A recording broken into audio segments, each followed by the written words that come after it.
Welcome back to Be Productive. I don't know about you, but if you've ever had a moment where you go to your computer and the system is down, it can wreak havoc on your whole day. And as business owners, one of the ways we need to stay productive is make sure that our technology is protected so we can be protected. So, we're going to talk about the power of having a virtual operating system and expert helping to protect us and our system. So, welcome to the show, my guest, Greg Schaefer. Greg, welcome. It's so good to have you here. It's great to be back. It is terrifying when you go to your computer and things are not the way it wants. And, you feel so lost, alone. And, hmm that's why it's so important to be able to have experts like you making sure these things don't happen and that we are protected. So, as a business owner, especially as a newer business or a small business, getting set up, sometimes we think we don't have the finances or the bandwidth to protect ourselves with someone who's going to oversee the cybersecurity angle of our business. hmm So, how can a small business manage, and be able to bring on someone like yourself with limited resources?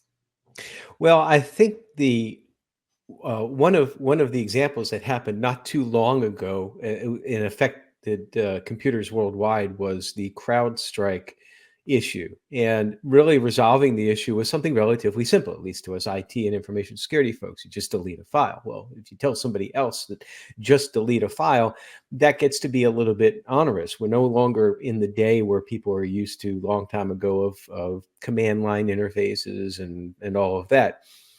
So when it comes to like resources, it's sometimes the simplest things that are needed to be able to make sure that you can remain and retain your productivity. With regards to outside resources, there's really like two buckets in this particular case for helping small and mid-sized businesses. One would be on the absolute technical side. And so making sure that you have a relationship with like a managed service provider that can help you with these technical issues when they come up. They can easily come in if you've set up a relationship with them beforehand. They can usually remotely come into your machine, take care of what they need to take care of, and then get back out. In the CrowdStrike issue, that would have been a little bit more complicated, but this is just more in general. Now, the second part is the virtual CISO, which looks at the risks. For example, if you were down because of the CrowdStrike issue, well, how would you continue your business? How can you make sure that this doesn't happen again?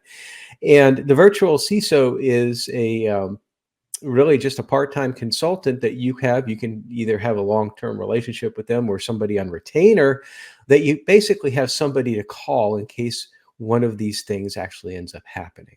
Yeah. Tell me more about this concept of a virtual, the CISO, because I would think some people might be hesitant and worried that if they're not here locally, how can they really help me? So talk to us a little bit about, this concept and how beneficial it can be, especially to a small business with limited funds. Well, in general, we work remotely, and with COVID, everybody got used to the idea of working remotely and remote meetings, remote uh, something like this, all of that. But before COVID, it wasn't quite as ubiquitous. So I like to say that when I started as a virtual CISO back 7+ years ago, I was virtual before virtual was cool. And one of the challenges with being virtual is that you don't have that human interaction. But a lot of that now has changed because of COVID, because we've learned now to create and nurture and sustain and enhance relationships virtually. And that makes it easier on my part because any security person involved with security and risk, they really, really work on relationship building because ultimately folks within the organization are our eyes and our ears for things that are risks and might be going wrong. So the way that this usually works as a virtual CISO is relatively simple. It's some measure of hours per month, sometimes on retainer, sometimes on a long-term engagement. We prefer a longer-term engagement just because it takes a while to get to learn your business, for example.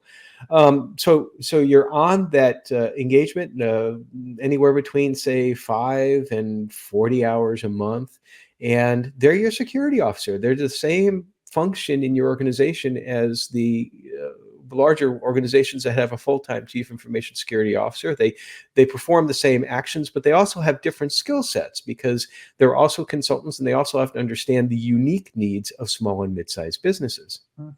Yeah.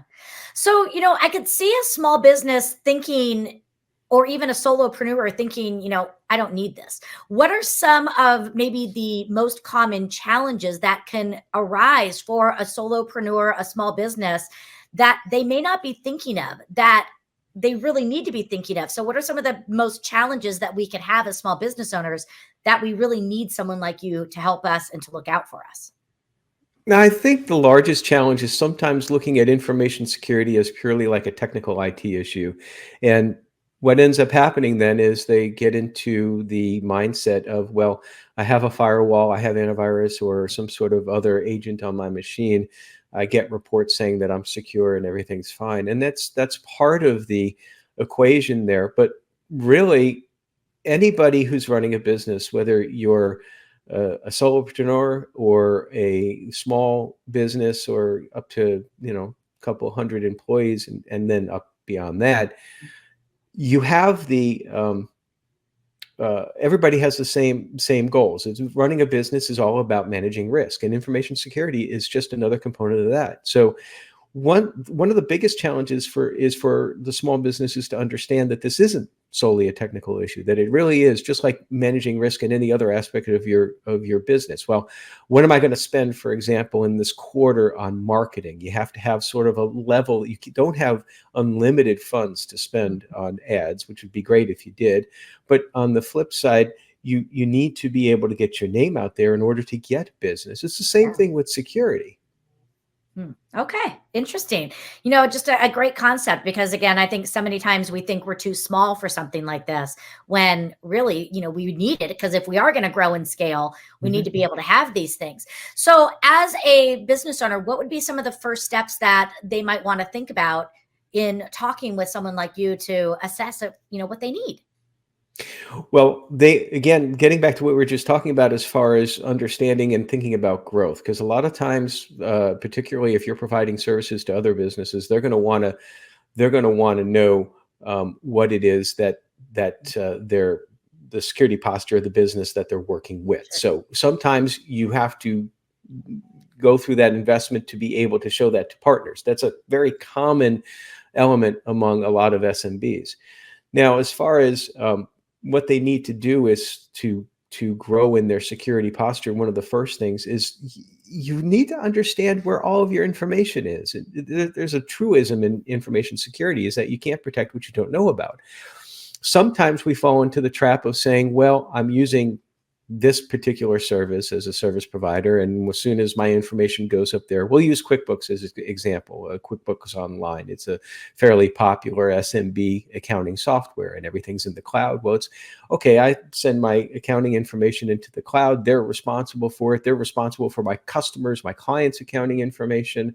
Well, not really. Just because you've now transferred this information to a service in the cloud, you're still responsible for its security. So you need to make sure that you're looking at the security of the business that you're contracting with. So really, it comes down first, understand where your information is. Now, from a cyber perspective, you want to make sure that you're protecting your infrastructure. I can't emphasize enough how important it is to make sure that your machines, your computers, are patched and up to date. I know sometimes people might be thinking, well, I don't want to put my patches on right now because it's like, I know it's going to reboot my machine and this is not the best time for it to happen. So they turn off automatic updates and installation. They say they'll get back to it. And then several months later, they'll come back to it. And I'm talking about myself. I found out that I had done that. I realized I needed to turn it off for a moment, and I was like 4 months behind on my patches. Shame on me, right? Right. As a security professional, and that's lesson learned. Number 3, there, it's that anybody and everybody's vulnerable, because as business owners, we are focused on growing our business first and making sure that the business stays in line. So it's a lesson learned that we all, myself included, continuously have to continue to teach True. and ourselves. Oh, so true. So I have one last question. We have about a minute and a half left. How do we weigh sort of the cost versus the effectiveness? How do we kind of balance that out so we know we're getting what we need? That's a risk management question and a good one. It's difficult to weigh. It's you if you can figure out, for example, how much will I lose if I'm down for 2 days? Yeah. And then how much will it cost to put in a system that will mitigate the risk of being down for 2 days? You can do some sort of a mini calculation there. You can show some return on investment there.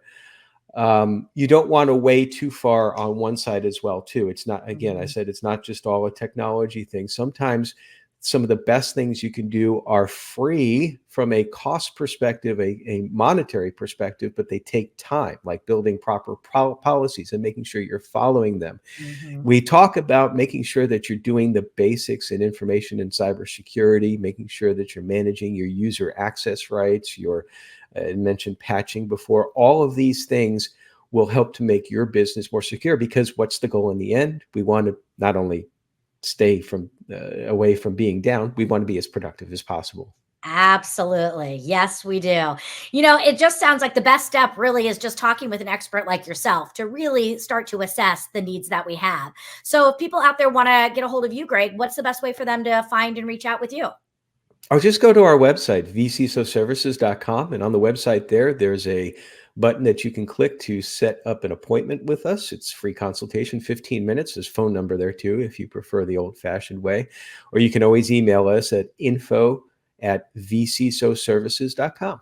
Beautiful. Greg, you always give us so much to think about. And I think, especially the thing that stood out for me so much from this segment was exactly what you just said is really analyze what is going to be the cost of lost productivity, lost Mhm. business if your system goes down. And I think, we have to look at these things and we have to be more proactive in setting ourselves up. So thank you so much for being here. And for those of you that are watching, I hope that you took away great value. Make sure that you are protecting yourself, protecting your business, because when things go wrong, it's really hard to stay productive. So stay tuned because we'll be back for more of the show.